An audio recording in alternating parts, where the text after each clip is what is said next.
संगत जैसी होती है व्यवहार वैसा होने लगता है। इसीलिए कहा जाता है ना, ज्ञानियों के साथ रहना चाहिए। क्यों?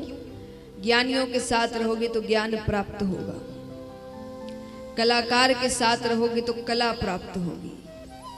उसी प्रकार भक्तों के साथ रहोगे या भक्तों का चरित्र सुनोगे तो भक्ति प्राप्त होगी। और नरसिंह जी की कथा ये सिर्फ नरसिंह जी के ही बारे में नहीं है, ये आपको भगवान का स्वभाव बता रहे हैं। कोशिश ये होगी कि तीसरे दिन सब यहां से निकले तो भगवान से अत्यंत प्रेम करके निकले। कैसा स्वभाव है भगवान का। हम और आप जो स्वार्थ के रिश्ते निभाते हैं ना, हर रिश्ते में स्वार्थ है। स्वार्थ ना हो ना तो किसी को देखे भी ना, हर रिश्ते में स्वार्थ है। तो स्वार्थ के बावजूद हम किसी के लिए ऐसा कोई काम करना नहीं चाहते जिसमें हमें ज्यादा झुकना पड़े, हमें ज्यादा तकलीफ पहुंचे, नहीं करना चाहते। जबकि हर रिश्ते में स्वार्थ है कि चलो वो भी कुछ अच्छा करेगा। हाँ, जो भी काम करते यही सोचकर कि ऐसा करेंगे तो किस दिन वो भी हमारी ऐसी ही मदद करेगा। अधिकतर समय अगर किसी को परिवार, रिश्तेदार, मित्रों में अगर धन की जरूरत है तो क्या देखकर धन देते हैं? वापिस लौटा दे। लौटाने के साथ साथ कभी हमें भी जरूरत हुई तो इस लायक है कि वो हमें भी दे सकता है, उसकी मदद करते हैं। जिसका पता है कुछ आनी जानी है नहीं, तो हम हर रिश्ते में हम भी जानते हैं कि हम स्वार्थ देखते हैं, लेकिन उसके बावजूद ऐसा कोई काम करना नहीं चाहते जिससे हमें ज्यादा झुकना पड़े। भगवान ने नरसिंह जी के लिए, जैसे एक सेवक, अब हम मायरा इत्यादि भरने जाते, कई सेवकों को लेकर जाते ना, सामान उठा रहे हैं, तो वैसे भगवान ने गाठड़ी उठाकर भगवान नरसिंह जी के यहाँ पर आए थे। और उनको क्या स्वार्थ है, क्या कर लेंगे हम उनके लिए? बदले में नरसिंह जी ने कोई धन दिया था उनको, या दे सकते हैं? लेकिन फिर भी उन्होंने सिर्फ प्रेम के लिए किया था।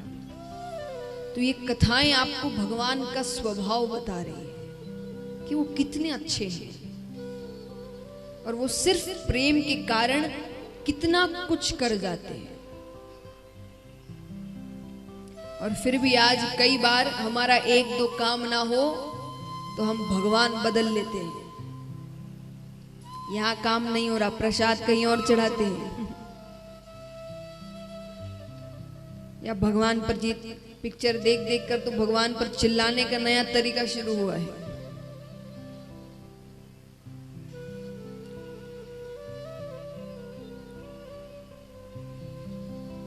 जिस दिन भगवान के स्वभाव को समझ जाएंगे ना, उस दिन किसी भी व्यक्ति के जीवन में दुख तो आएंगे पर वो दुखी नहीं होंगे, क्योंकि वो संकट आने के बावजूद वो एक ही बात कहेगा कि अगर उसने किया है तो कुछ सोच समझ कर किया है, मेरे अच्छे के लिए। कि माँ बाप के लिए कहते हैं ना, वो आपको डांटते भी हैं, मारते भी हैं, लेकिन उसके बावजूद भी हम क्या कहते हैं कि उनके डांट और मार में भी उनका प्यार छुपा है। भगवान भी वैसे ही है। ये संकट, ये दुख, ये उनकी डांट है, उनकी मार है। अब माता पिता भी आपको कब डांटते हैं बताइए? ऐसे ही कि वो खाली बैठे हैं, चलो बोर हो रहे हैं, मारते बच्चे को, चलो। ऐसा करते हैं क्या? क्यों डांटते हैं आपको? गलती करते हो। तो ये दुख संकट भी कब आते हैं?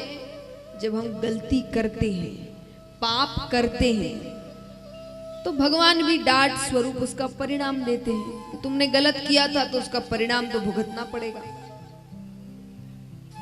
लेकिन उसमें भी उनका प्यार छुपा है कि वो आपको बताना चाहते हैं कि गुस्सा होने की बजाय या रोने की बजाय समझने की कोशिश करो कि ऐसा क्यों हुआ, मैंने कौन सी गलती करी थी कि जिसका परिणाम मुझे आज मिला है,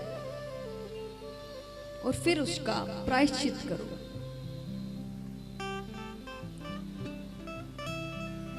दुख होता है आज के समय में कई लोगों को अपने ही भगवान पर हम प्रश्न उठाते हैं, ऐसा क्यों किया, वैसा क्यों किया। उनकी कई लीलाओं को मजाक स्वरूप भी लेते हैं और फिर कहते हैं कि मजाक तो है, इतना सीरियसली क्यों लेना। मैं एक ही बात कहूंगी इस चीज पर, जब तक आप अपने भगवान, अपनी संस्कृति, अपने देश की इज्जत नहीं करेंगे ना, कोई और भी नहीं करेगा,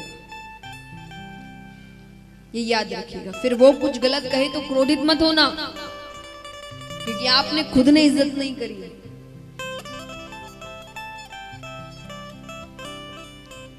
तो खुद तो भगवान की लीलाओं को कभी भी मजाक में या प्रश्न उठाकर नहीं करना, और कोई और करे तो उसको भी मत करने देना कि भाई मजाक करने को बहुत सी चीजें हैं, भगवान को मत बीच में लेकर आओ।